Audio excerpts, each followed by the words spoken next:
বাংলাদেশের ছোট্ট শহর মাগুরা। প্রতি বছর নভেম্বর এলেই এই শহরটা যেন নতুন রূপ নেয়। সব আলো মিলে যায়, সব রং মিশে যায়, আর মাগুরা হয়ে ওঠে এক পবিত্র ভক্তির নগরী। এখানেই হয় এশিয়ার সবচেয়ে বড় কাত্যায়নী পূজা। অনেক বছর ধরেই একটা ইচ্ছে ছিল, একবার অন্তত এই পূজা কাছ থেকে দেখব, কিন্তু ব্যস্ততার কারণে আর হয়ে ওঠেনি। অবশেষে এবছর সেই ইচ্ছে পূরণ হলো।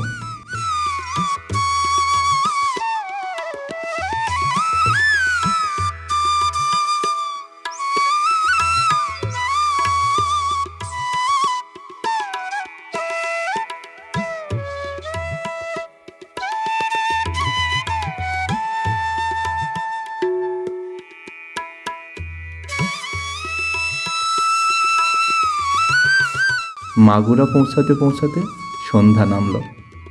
আকাশে হালকা আলো, রাস্তায় মানুষের ভিড়, আর বাতাসে উৎসবের গন্ধ। যেদিকে তাকাই শুধু হাসি, আনন্দ আর ভক্তি। আমরা বুঝে গেলাম আজকের দিনটা কেবল একটা পূজা নয়, এটা এক অভিজ্ঞতা হতে যাচ্ছে।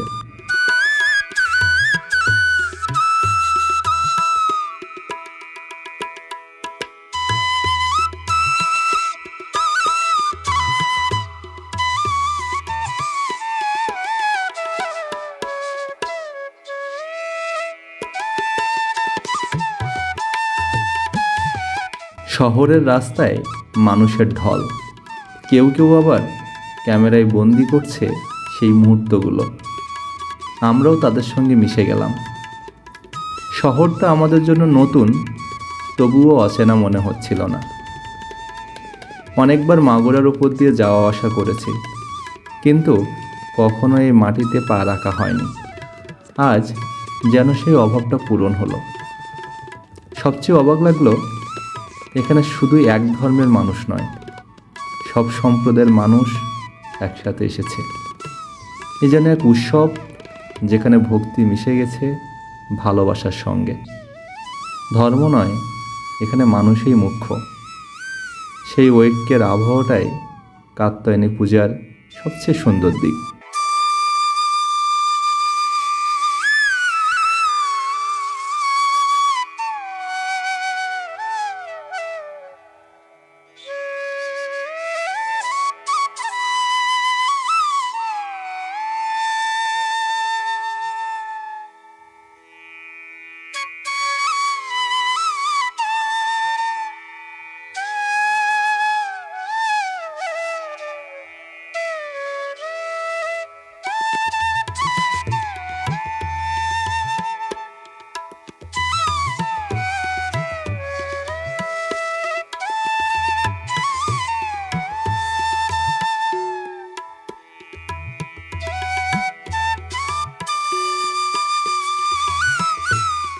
এখন যে গেটটা দেখছেন, এটা কোনো সাধারণ গেট না, পুরো 80 ফুট উঁচু।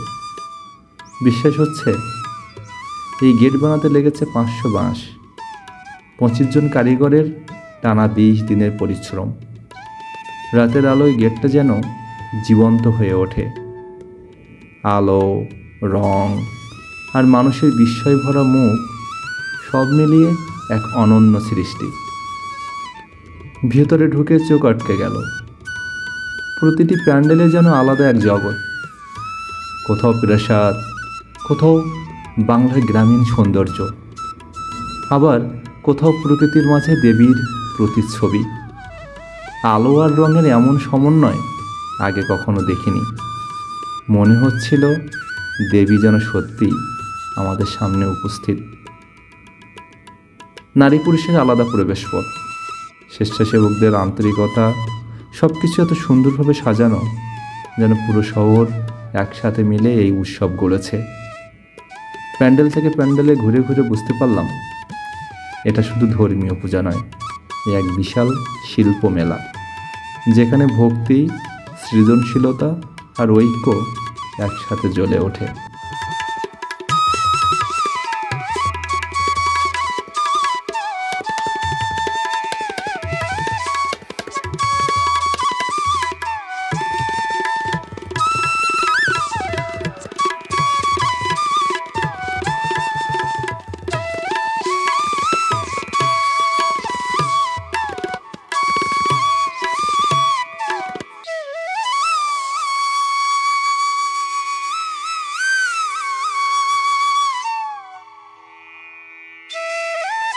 কাত্যায়নী পূজার ইতিহাস অনেক গভীর। পুরাণে বলা হয়, ঋষি কাত্যায়ন দেবীর কঠোর তপস্যা করেছিলেন। তিনি দেবীর কাছে প্রার্থনা করেছিলেন যেন দেবী তার কন্যারূপে জন্ম নেন। সেই থেকেই দেবী পরিচিত হন কাত্যায়নী নামে। দেবী কাত্যায়নী মহিষাসুর নামের এক অসুরকে বধ করে দানবঘাতিনী নামে খ্যাত হন। তিনি শুধু এক দেবী নন, তিনি ন্যায়ের প্রতীক, সাহসের প্রতীক, নারী শক্তির প্রতীক।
বাংলাদেশে এই পূজা শুরু হয়েছিল এক মানুষকে কেন্দ্র করে।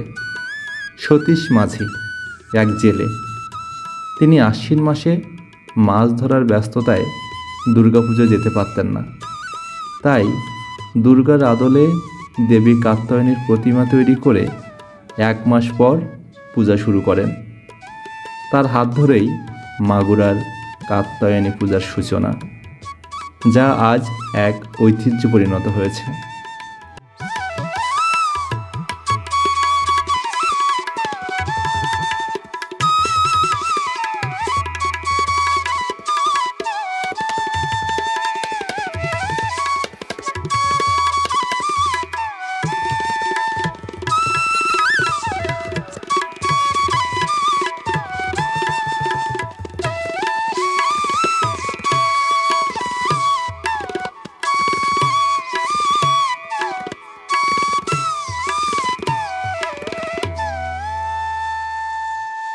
রাত গভীর হচ্ছিল, আলোয় ঝলমল করছে শহর, ঢাকের তালে তালে গাইছে মানুষ জয় মা কাত্যায়নী। মন্দিরের পাশে দাঁড়িয়ে আমি আর নিতুল শুধু দেখছিলাম দেবীর মুখে সেই অনন্ত শান্তি আর ভক্তদের মুখে আনন্দের দীপ্তি। মনে হচ্ছিল এই মুহূর্তটাকে চিরদিনের জন্য ধরে রাখতে চাই। দেবী কাত্যায়নী তিনি শুধু এক দেবী নন, তিনি এক অনুভূতি, এক প্রেরণা, যিনি শেখান ধর্ম নয়, ভালোবাসাই মানুষের আসল ধর্ম। জয় মা কাত্যায়নী।